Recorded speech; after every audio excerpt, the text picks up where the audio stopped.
అందరికీ వందనాలు. కుడి వచ్చిన అందరికీ నా వందనాలు చెల్లిస్తున్నాను.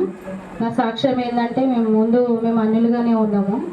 అయితే నా భర్తకు ఆరోగ్యం బాగాలేక చాలా చిన్నపిల్లలు ఉన్నారు నా పిల్లలు. అప్పుడు చాలా బాధపడ్డాను నేను. అసలు ఎన్ని టాబ్లెట్లు వేసినా, ఎక్కడ హాస్పిటల్కి వెళ్ళినా, ఎక్కడ ప్రతి ఒక్క దగ్గరికి, ప్రతి ఒక్క స్థలం దగ్గరికి వెళ్ళినా కానీ ఎక్కడ కూడా స్వస్థత లేదు.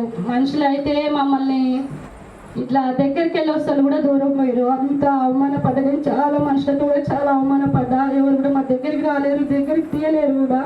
ఎన్నో మంది అని పొందిన నేను. అయితే అనుకోని రీతిగా, అద్భుత రీతిగా ఏమైందంటే, టీవీ ద్వారా థామసయ్య గారు వాక్యం మాట్లాడుతున్నప్పుడు అసలు ప్రార్థన అంటే కూడా తెలియదు నాకు, ఏసే అంటే కూడా తెలియదు.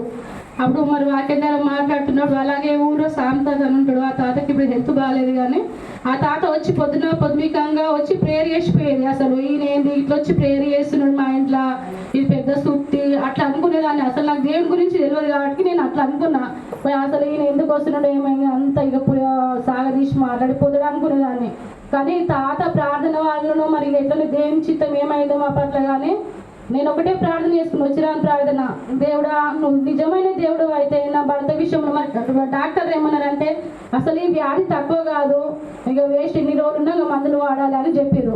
అయితే నేను మందులు వాడితే సైడ్ ఎఫెక్ట్ వస్తాయి, గుండె ఖరాబ్ అవుతుంది, ఇవన్నీ ఖరాబ్ అవుతుంది, నా భర్త విషయంలో ఇంకా అనారోగ్యం వస్తట్టుంది.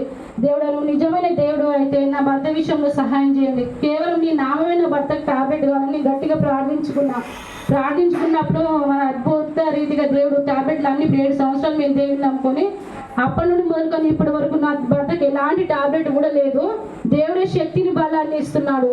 అసలు ఫస్ట్ అయితే మేము మందిరానికి వెళ్ళాలంటే ప్రదర్శనగా వెళ్ళేది, అక్కడ మురికికాల్లో కానీ వదిలేసి వచ్చేది. ఫస్ట్ అయితే గొడవలు పెట్టుకుంటాం, అమ్మ వాళ్ళ ఇంటికి వెళ్ళిపోయినా నేను మందిరానికి వద్దు అని చాలా గొడవలు. మందు తాగేవాడు, ఎట్లా అంటే ఫుల్ డ్రింక్.